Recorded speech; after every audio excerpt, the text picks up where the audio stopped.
दोस्तों नमस्कार, national rules media पर आपका स्वागत है। आज हम चर्चा करेंगे सीरियल बम विस्फोटों की तरह देश के विभिन्न हिस्सों में हुए सीरियल सांप्रदायिक हिंसा को लेकर। सीरियल सांप्रदायिक हिंसा, इसे सुनकर आप थोड़ा अचरज में जरूर हो सकते हैं, लेकिन दिमाग पर जोर डालेंगे तो यह आपको साफ हो जाएगा कि कैसे यह एक सुनियोजित साजिश के तहत पूरे देश भर में रामनवमी के आसपास से शुरू होकर रामनवमी के दिन और हनुमान जन्मोत्सव तक हिंसा फैलाने की साजिश रची गई थी। हालांकि कुछ लोगों ने इसे हिंदू कट्टरता से जोड़कर प्रचारित करने की कोशिश की।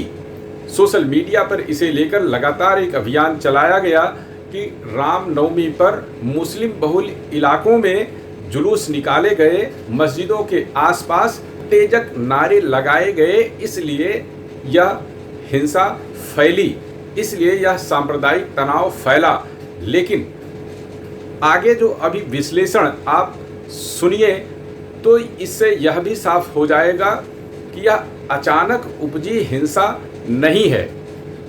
यह हिंसा एक सुनियोजित साजिश का हिस्सा है। ऐसी सुनियोजित साजिश जो देश के बाहर से इसके तार सीधे तौर पर जुड़ते हैं, और यह तार कोई अकेले भारतीय जनता पार्टी की सरकार वाली पुलिस ने नहीं जोड़े हैं। कांग्रेस के गठबंधन वाली झारखंड सरकार की पुलिस ने भी जो जांच पड़ताल की, उसमें भी ऐसे ही तथ्य उभर कर आए हैं। शुरू करते हैं दिल्ली में हनुमान जन्मोत्सव पर हुई हिंसा को लेकर। दिल्ली के जहांगीरपुरी इलाके में पिछले 2 दिन पहले हिंसा हुई। इस हिंसा में करीब आधा दर्जन से ज़्यादा पुलिसकर्मी घायल हुए हैं। हालांकि पता नहीं आपको यह किस रूप में याद होगी या नहीं होगी। अच्छा है कि आप भूल जाएं। केवल दिल्ली में हुई हिंसा को ही नहीं, बल्कि रामनवमी पर हुई हिंसा को भी आप भूल जाएं तो बेहतर होगा। याद करेंगे तो सोशल मीडिया पर लिखेंगे भी। जैसे ही आप इस हिंसा की बाबत लिखना शुरू करेंगे, एक ऐसी गैंग इन दिनों सोशल मीडिया पर सक्रिय है जो आपको इस हिंसा के बारे में लिखते ही तत्काल सांप्रदायिक बताना शुरू कर देगी, कट्टर हिंदू की निशानी बताना शुरू कर देगी, आपके लिए ऐसे ऐसे शब्दों का इस्तेमाल करना शुरू कर देगी यह गैंग कि लगेगा, कई बार ऐसा भी लग सकता है आपको खुद ही यह बात चुभ सकती है कि कहीं मैं गलत तो नहीं हूं जो यह लिख रहा हूं।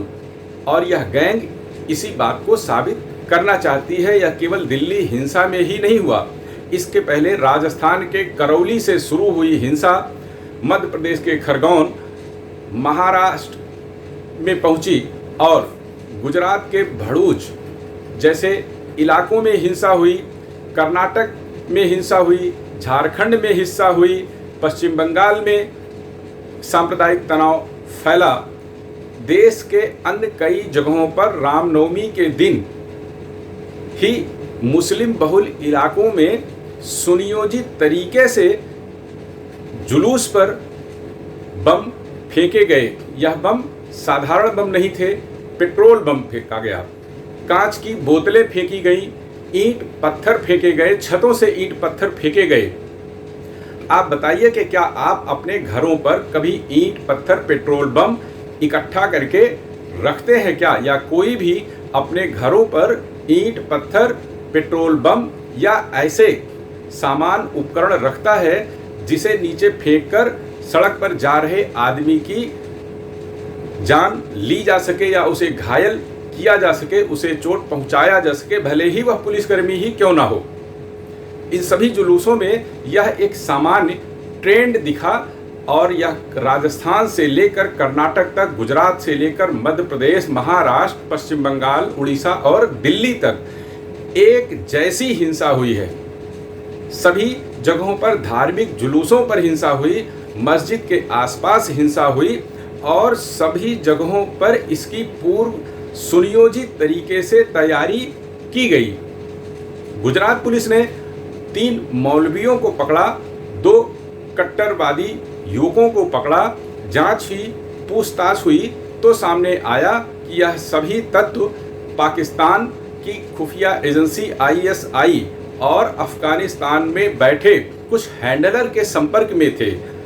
विदेश से इसके लिए 6 महीने पहले ही इनको चंदे मिले थे। उस चंदे का इस्तेमाल कैसे करना था, यह रामनवमी के जुलूस पर सुनियोजित तरीके से पत्थरबाजी, पेट्रोल बम फेंकने के दौरान साफ हुआ। अचानक 2-4 लोग जुटते हैं, भीड़ नहीं जुटती। भीड़ जुटाने के लिए समय चाहिए, मौका चाहिए, और ऐसी भीड़ जिसके हर हाथ में पत्थर हो, पेट्रोल बम हो, वह अचानक नहीं जुटती। छतों पर लोग अचानक एकजुट नहीं होते। पहले से इस रामनवमी पर निकले जुलूस को लेकर जानकारी इकट्ठा की गई, उसके रूट चार्ट को फॉलो किया गया और यह तय किया गया कि जब वह मस्जिद के आसपास आएगी तो घेर कर हमला किया जाएगा। करौली में भी यही हुआ, खरगोन में भी यही हुआ, कर्नाटक में भी यही हुआ, गुजरात में भी यही हुआ, दिल्ली में भी यही हुआ। सभी जगहों पर एक जैसे तरीके से हिंदुओं की तरफ से निकाले गए जुलूस पर हमले किए गए। अब लोग सवाल उठाते हैं कि इन जुलूसों के दौरान भड़काऊ नारे लगाए गए। आप बताइए, क्या हिंदू जुलूस में राम के जयकारे नहीं लगेंगे? क्या जय श्री राम के नारे नहीं लगेंगे यदि रामनवमी के जुलूस पर? तो क्या किसके नारे लगेंगे? हनुमान जयंती पर हनुमान के जयकारे नहीं लगेंगे तो किसके जयकारे लगेंगे? क्या रामनवमी के जुलूस पर अल्लाह अकबर का नारा हिंदू समुदाय की तरफ से लगाया जाएगा क्या, कि इससे एक समुदाय विशेष के लोग अति प्रसन्न हो जाएं? इन सभी जगहों पर हुई हिंसा के सोशल मीडिया पर अलग अलग तमाम किस्म के वीडियो भी छोटे छोटे ग्रुप्स में वायरल हुए। इन वीडियो को इकट्ठा करिए, सबको देखिए, सबको खंगालिए। हमने कम से कम 10 से 15 वीडियो को खंगाला और देखा। सब में एक जैसा तरीका ही हमले के लिए अपनाया गया। भीड़ ने पत्थर फेंके, छतों पर पत्थर जुटाकर रखे गए थे, और जैसी हिंसा राजस्थान में हुई, खरगोन में भी वैसे ही हुई, गुजरात में भी वैसे ही हुई, और कर्नाटक में भी वैसे हुई। मान लीजिए कि इसमें मध्य प्रदेश, गुजरात और कर्नाटक में भारतीय जनता पार्टी की सरकारें हैं, तो इसलिए जो तथाकथित धर्मनिरपेक्षी लोग हैं, वह गैंग के लोग हैं, वह कहते हैं कि भारतीय जनता पार्टी के लोगों ने खुद हिंसा फैलाई। तो क्या अगर अपने सरकार के दौरान अपनी सरकार की बेइज्जती करने के लिए भारतीय जनता पार्टी के लोगों ने या हिंदूवादी संगठनों के लोगों ने हिंसा फैलाई, आप सोच सकते हैं क्या कोई भी पार्टी, कोई भी संगठन अपनी सरकार को बदनाम करता है क्या? राजस्थान में फिर किसने हिंसा फैलाई? वहां तो कांग्रेस की सरकार है। उसके लिए फिर तर्क घूम जाता है, जुबान घूम जाती है। फिर वहां कहते हैं कि नहीं, वहां भी हिंदूवादी संगठनों ने ही हिंसा फैलाई, वहां कांग्रेस की सरकार को बदनाम करना था। अगर राजस्थान में कांग्रेस की सरकार को बदनाम करना था तो मध्य प्रदेश में क्या अपनी सरकार को बदनाम करना था? गुजरात में अपनी सरकार को बदनाम करना था? कर्नाटक में अपनी सरकार को बदनाम करना था? अपनी सरकार को बदनाम करना था तो झारखंड में किसकी सरकार को बदनाम करना था? वहां कौन सी भारतीय जनता पार्टी की सरकार थी? गुजरात में जो खुलासा हुआ, लगभग वैसा ही खुलासा झारखंड में हुआ। झारखंड की पुलिस भारतीय जनता पार्टी के सरकार के अधीन नहीं है, वहां कांग्रेस गठबंधन की सरकार है। वहां की पुलिस ने भी यह पाया कि 6 महीने पहले से हिंसा की तैयारी की गई थी। मस्जिदों के आसपास ऐसे तत्व, ऐसे सामान जुटाए गए, और साथ में रामनवमी पर हिंसा के लिए, पर पथराव के जुलूस पर पथराव के लिए सामग्रियां जुटाई गई, साथ में लोगों को एकत्रित किया गया।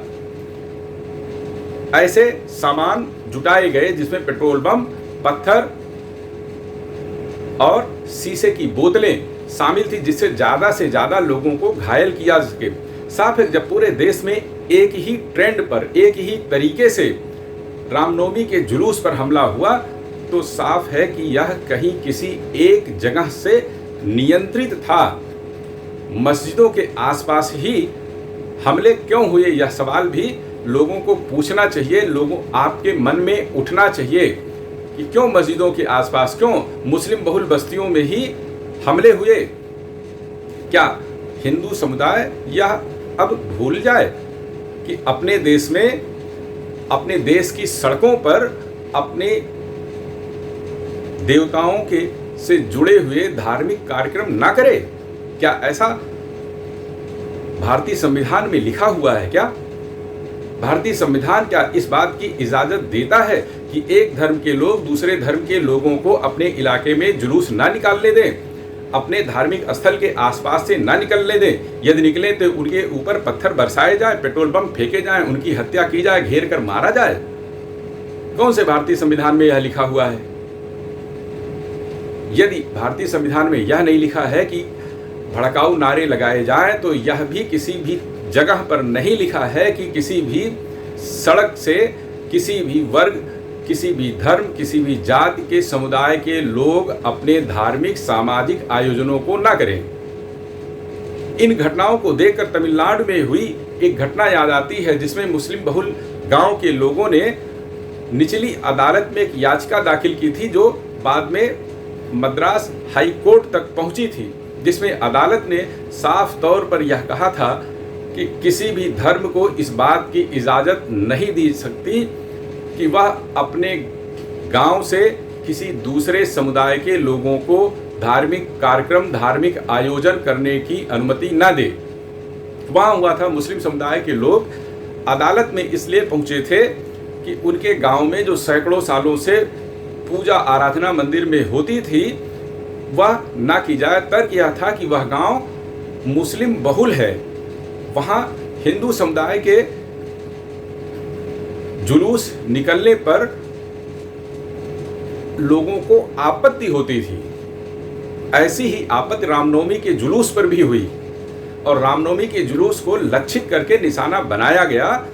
जैसे दिल्ली में हनुमान जन्मोत्सव पर निकाले गए जुलूस को निशाना बनाया गया। अब यह आपको तय करना है कि देश में कहाँ जुलूस निकालना है, कहाँ जुलूस नहीं निकालना है। यह भी आपको तय करना होगा कि जो यह गैंग बिना किसी तर्क के, बिना किसी जानकारी के, बिना तथ्यों की पड़ताल किए यह आरोप सीधे तौर पर लगाने लगता है कि अल्पसंख्यक समुदाय के इलाकों में गए हिंदू समुदाय के धार्मिक जुलूस में भड़काऊ नारे लगाए गए, तो वो ये क्यों बात नहीं बताते कि आखिर मकानों के ऊपर, मस्जिदों के आसपास यह सामग्रियां अचानक कैसे इकट्ठा हो गई? क्या पहले से इनकी तैयारी नहीं थी? और पूरे देश में एक साथ कैसे हिंसा हो गई? सभी जगहों पर एक ही तरीके से कैसे रामनवमी के जुलूसों पर हमले हुए? कैसे हनुमान जन्मोत्सव पर उसी स्टाइल में हमले हुए? इन हमलों को देखिए तो यह भी देखिए, यह भी समझिए कि जो सीरियल ब्लास्ट देश में पूर्व की सरकारों के दौरान हुआ करते थे, उनमें और इनमें क्या समानता है? आप पड़ताल करेंगे, तथ्यों की गहराई से विवेचना करेंगे, आतंकी घटनाओं को एक सिरे से दूसरे सिरे तक जोड़ेंगे, तो उन घटनाओं में और इन हमलों में आपको काफ़ी कुछ समानता देखने को मिलेगी। इसीलिए मैंने कहा कि सीरियल ब्लास्ट की तरह सीरियल सांप्रदायिक दंगा कराने की साजिश की गई। सोशल मीडिया पर यह भी कहा जा रहा है कि यह दंगा क्यों कराने की साजिश की गई। उत्तर प्रदेश में चुनाव हारने या जीतने से इसका कोई लेना देना नहीं है। इस तरह के दंगों की तैयारी 1 दिन, 2 दिन, 4 दिन, 10 दिन में नहीं हुई।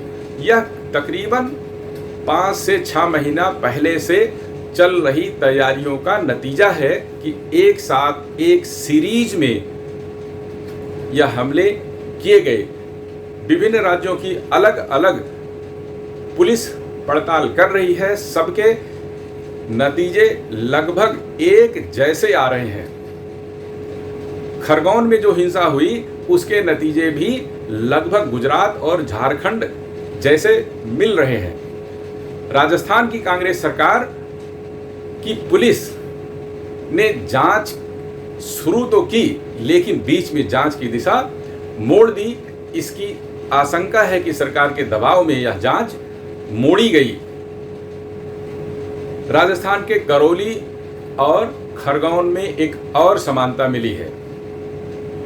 अल्पसंख्यक, जिन्हें अल्पसंख्यक का दर्जा दिया जाता है, जिन्हें अल्पसंख्यक कहा जाता है, उस मुस्लिम समुदाय ने अपने बीच में कुछ छिट्टा हिंदू समुदाय के लोगों को जो इक्का दुक्का रहते थे उनको हिंसा के पहले ही धमकाना शुरू किया था। खरगोन से ऐसी रिपोर्ट आई है कि जो 2-4 घर वहाँ थे हिंदू समुदाय के, उनको हिंसा से ठीक पहले उन लोगों ने ही धमकाया जो रोजाना मिलते जुलते थे। वह शाम को पहुँचे और धमकाया कि भाई अब यहाँ से चले जाओ, अन्यथा यह रात, आज की रात तुम्हारी अंतिम रात होगी। अब इस कड़ी को फिर जोड़िए कश्मीर से, जिसे लेकर यह कहा जा रहा है कि कश्मीर फाइल्स में, द कश्मीर फाइल्स फिल्म में जो दिखाया गया वह झूठा है, गलत है। लेकिन खरगोन से, करौली से जिस किस्म की रिपोर्टें सामने आ रही हैं कि बहुसंख्यक समुदाय के अल्पसंख्यक लोग, मतलब मुस्लिमों के बीच में जो 2-4 हिंदू समुदाय के लोग रहते थे, उनको जबरन धमकाकर अपने इलाके से भगाने की कोशिशें की गई, उनकी संपत्तियों पर कब्जे की कोशिश की गई। करौली में तो तमाम हिंदू लोगों ने अपनी संपत्तियों पर यह मकान बिकाऊ है, यह दुकान बिकाऊ है के बोर्ड भी टांग दिए। ठीक वैसे ही यह काम किया गया जैसे उत्तर प्रदेश के कैराना में हुआ। आप कड़ियों को एक सिरे से दूसरे कड़ी सिरे तक जोड़िए तो देखिए कश्मीर, कैराना, करौली राजस्थान, मध्य प्रदेश खरगोन, कर्नाटक के कोलार, गुजरात के भरूच और झारखंड के हिंसा प्रभावित इलाकों में सब में एक जैसी समानता आपको देखने को मिलेगी। इसलिए दिमाग को खुला रखिए, सोचिए, समझिए और इस बात की विवेचना दूसरों से नहीं, खुद अपने दिमाग से करिए कि क्या गलत हो रहा है, क्या सही हो रहा है। अगले वीडियो में फिर मिलेंगे, तब तक के लिए नमस्कार।